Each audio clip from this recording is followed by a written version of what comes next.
मेवाड़ की सीटों पर क्यों है मोदी और राहुल की नजर। राजस्थान का मेवाड़ जो आपको हर उन सैकड़ों साल पुराने इतिहास की सैर कराता है। इसके ऐतिहासिक महल, स्मारक इस जगह की कहानी खुद ब खुद बयान करते हैं। वहीं गांव से लेकर अलग इसके शहरी इलाके होटल, गाड़ियां और सुविधाओं के साथ आधुनिकता का भी एहसास करवाते हैं। इसी नए और पुराने का मेल मेवाड़ के मिजाज में नहीं बल्कि राजनीति में भी दिखता है। मेवाड़ की भारत के इतिहास में खास जगह है। यहाँ के शासक बप्पा रावल, राणा सांगा, महाराणा प्रताप के हसन ने मेवाड़ को अलग पहचान दी। मेवाड़ की इसी विरासत की झलक नेताओं के बयानों और घोषणाओं में भी मिलती है। फिर चाहे वे महाराणा प्रताप के इतिहास को लेकर बदलते पाठ्यक्रम हो या पद्मावती फिल्म को लेकर हुआ विवाद, मानगढ़ धाम में गोविंद गुरु के लिए सम्मान जताना हो या राणा पूजा भील की विरासत पर दावा करने के लिए होने वाला टकराव। राजनीतिक विशेषज्ञ कुंजन आचार्य कहते हैं मेवाड़ सत्ता का द्वार कहलाता है और आज से नहीं वर्षों से। लेकिन पहली बार ऐसा हुआ कि भाजपा मेवाड़ की जीत को सत्ता तक नहीं पहुंचा पाए।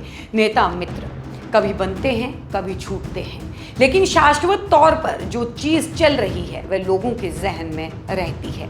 केंद्र के जितने नेता मंत्री आ सकते थे यहाँ आ रहे हैं। खूबसूरत महल और बरसों पुराने स्मारक के इलाका अपने भीतर महाराणा प्रताप की वीरगाथा से लेकर मीरा के भजनों तक का इतिहास समेटे हुए हैं और आज की सियासत में भी मेवाड़ का रसूख बरकरार है। इस इलाके में राजस्थान को कई मुख्यमंत्री दिए हैं। ऐसा कहा जाता है कि जो मेवाड़ जीत गया वह राजस्थान जीत गया। हालांकि 2018 में अपवाद रहा, लेकिन बाकी साल कुछ ऐसा ही हुआ। साल 2013 में 28 सीटों में से 25 भाजपा ने जीती और सरकार बनी भाजपा की।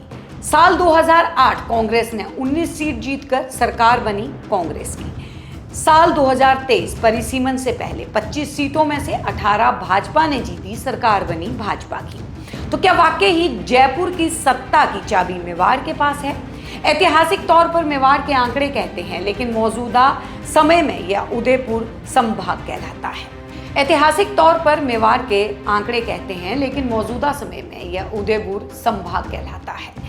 2018 के चुनाव में जहां 28 सीटों में से भाजपा ने 15, कांग्रेस ने 10 और भारतीय ट्राइबल पार्टी ने 2 सीट और एक निर्दलीय ने जीती थी।